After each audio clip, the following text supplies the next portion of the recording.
Hello दोस्तों, नमस्कार। दोस्तों, आज हम बात करेंगे अमेरिका और ईरान के बीच में जो युद्ध चलता है, जो लड़ाई चलती है, उसका सबसे पहला और प्रमुख कारण कौन सा है। जी हाँ दोस्तों, हम उस घटना का विश्लेषण करेंगे जिस घटना के बाद से अमेरिका और ईरान के बीच में हमेशा युद्ध और एक तनातनी बनी रहती है। दोस्तों, ये बात है 1979 की। 1979 में ईरान में एक ऐसी क्रांति आई थी जिस क्रांति ने ईरान के इतिहास को पूरी तरह से बदल दिया। जी हाँ दोस्तों, उस क्रांति के बाद ईरान और अमेरिका की राजनीतिक जो संबंध है वो पूरी तरह से बदल गए।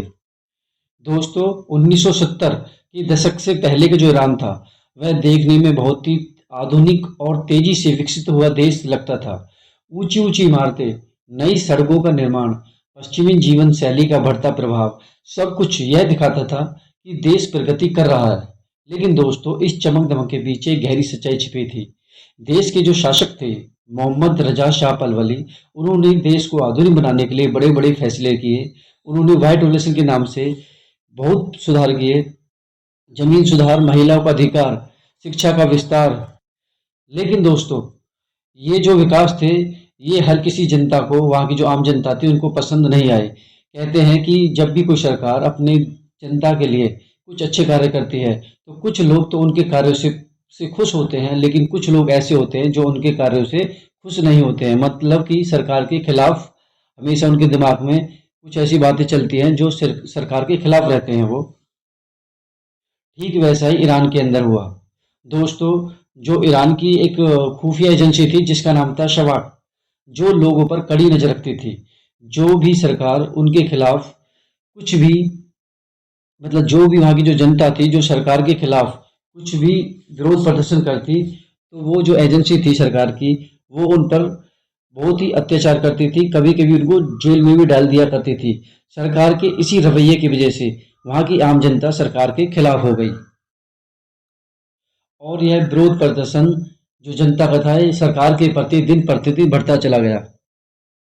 इसी दौरान वहाँ एक धार्मिक नेता थे, उनका नाम था रुहोल्लाह खैमानी जी, सामने आए। उन्होंने शाह की नीतियों का खुलकर विरोध किया। उनका कहना था कि शाह पश्चिमी देशों के प्रभाव में आकर ईरान की इस्लामिक पहचान को खत्म कर रहे हैं। उनके विचार धीरे धीरे लोगों के दिलों में फैलने लगे, लोग उनके विचारों को पसंद करने लगे। 1900 दोस्तों, कुछ समय के बाद वहाँ की जो सरकार थी, उन्होंने वहाँ के जो इस्लामिक जो नेता थे, जो सरकार की नीतियों का खुलकर विरोध करते थे, रुहोल्लाह खैमानी जी, उनको देश से निकाल दिया। तो इस घटना के बाद से क्या होता है दोस्तों, ईरान में कुछ समय के बाद महंगाई बढ़ जाती है और वहाँ की जो स्थिति होती है वह असामान्य हो जाती है। वहाँ अमीर गरीब के बीच की जो खाई है वो बहुत ही बड़ी हो जाती है और वहाँ पर विरोध प्रदर्शन दिन प्रतिदिन बढ़ने लगते हैं। छात्र, मजदूर, व्यापारी और धार्मिक वर्ग के लोग एक साथ होकर सड़कों पर आते हैं और सरकार का कड़ा विरोध करते हैं। और हर महीने दिन प्रतिदिन ये विरोध प्रदर्शन बड़े होते जाते हैं। कई जगह तो पुलिस ने आम जनता पर गोलियां भी चलाई।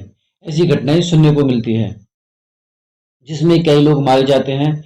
लेकिन हर मौत के बाद यह विरोध प्रदर्शन ज़्यादा से ज़्यादा बढ़ता जाता है और ये आंदोलन एक तेज गति को प्राप्त करता है। आखिरकार दोस्तों, 1979 की शुरुआत में हालत इतने बिगड़ गए कि मोहम्मद रजा शाह पहलवी को देश छोड़कर जाना पड़ता है। यह पल ईरान के जो इतिहास है उसमें एक बड़े मोड़ की तरह होता है।